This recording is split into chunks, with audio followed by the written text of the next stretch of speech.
À Noyelles-sur-Mer, en Picardie, le plus grand cimetière chinois d'Europe abrite 838 tombes, où reposent des travailleurs morts durant la Première Guerre mondiale.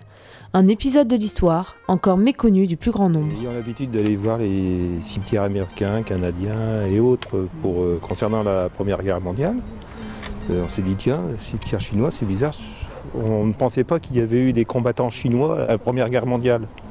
Et surprise, en venant au cimetière, on s'est aperçu qu'en fin de compte, ce n'étaient pas des combattants. C'était des ouvriers sous Empire britannique.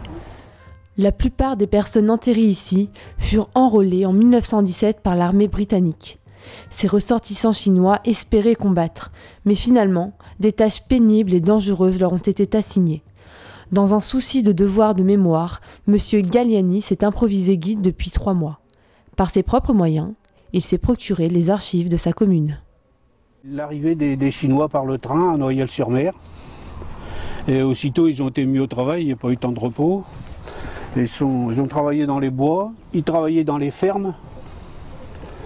Une ligne de chemin de fer. Ces ouvriers chinois, on les appelait les coulis. La majorité d'entre eux sont morts de la grippe espagnole.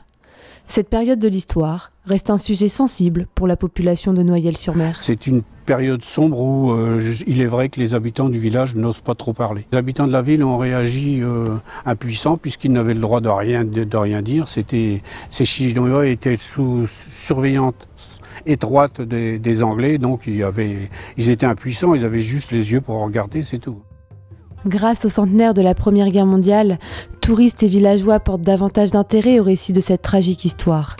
Et chaque année, en témoignage de cet épisode douloureux de l'histoire de la Grande Guerre, une délégation d'officiels chinois fait le déplacement pour honorer ces 838 Chinois perdus en terre française.